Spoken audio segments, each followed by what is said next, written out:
Makam Kiai Haji Sulaiman ini terletak di Jalan Kiai Haji Sulaiman, Kelurahan Kedondong Raya, Kecamatan Banyuasin 3, Pangkalan Balai, Kabupaten Banyuasin, Provinsi Sumatera Selatan. Semasa hidupnya, Kiai Sulaiman dikenal sebagai penyiar Islam di daerah Uluan, Provinsi Sumatera Selatan, khususnya di daerah Musi, Banyuasin.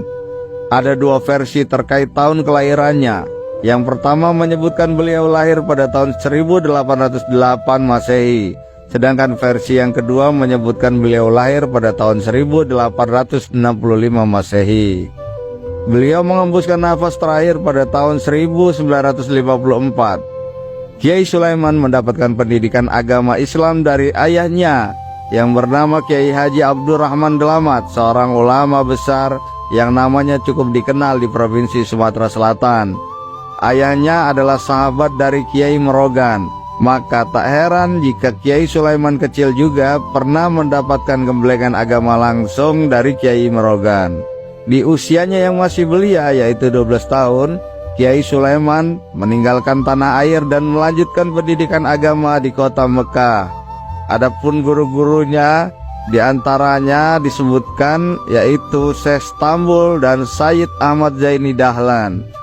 Kiai Sulaiman disebut-sebut menetap selama 17 tahun di kota suci Mekah sebelum akhirnya kembali ke kota Palembang dan menyebarkan agama Islam di wilayah Uluan.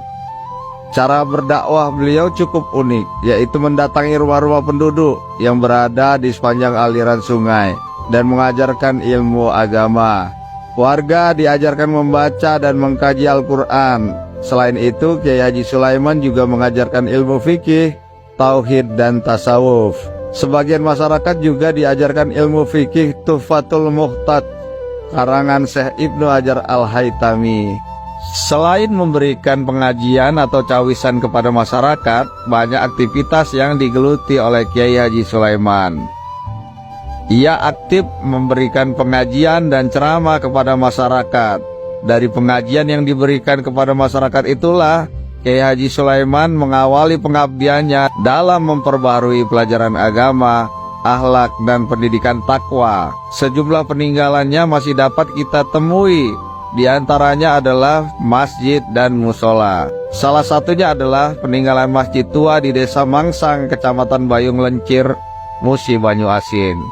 Yang tersisa dari bangunan masjid adalah sebuah menara dari tiang kayu.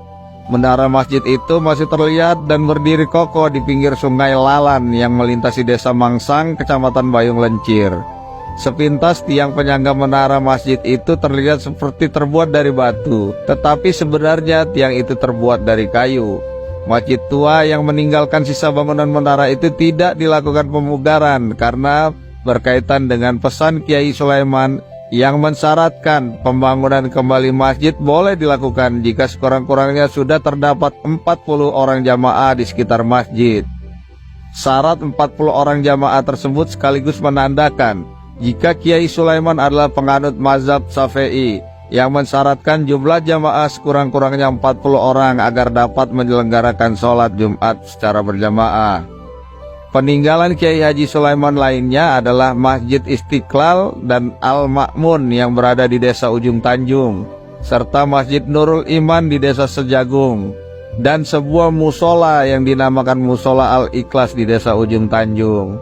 Selain dikenal suka membangun masjid dan musola, Kiai Sulaiman ini juga dikenal rajin membuat karya tulis. Karangan beliau berkaitan dengan persoalan fikih, tasawuf, tafsir, Nahu, sorof, dan himpunan doa. Adapun karya tulis beliau adalah diantaranya berjudul Keimanan kepada Allah, Pedoman Puasa, dan Himpunan Doa. Karya-karya tersebut masih berupa tulisan tangan dan tidak dicetak. Hal itu disebabkan karena masa tersebut teknologi percetakan masih langka dan berbiaya mahal. Selain itu, pengabdian Kiai Sulaiman di bidang pendidikan agama Islam masih dapat kita temui di Pangkalan Balai dengan adanya sebuah pondok pesantren Nurul Iman yang kini diasuh oleh cucu keturunannya. Sejumlah karomahnya yang konon dipercaya masyarakat setempat adalah air hujan tak mampu menembus jubahnya dan karomahnya dalam mengobati berbagai penyakit. Kiai Sulaiman juga dipercaya dapat memendekkan jarak. Konon jika diminta mengisi acara pengajian, beliau selalu meminta jamaahnya pergi lebih dulu, sedangkan Kiai Sulaiman mengatakan akan menyusul kemudian. Namun setibanya di tempat pengajian, ternyata Kiai Sulaiman telah tiba terlebih dahulu. Hingga kini masyarakat percaya bahwa spirit wali Allah yang satu ini terus hidup di tengah masyarakat lewat kisah-kisah karomah dan ketauladanannya. Percaya nggak percaya terserah Anda.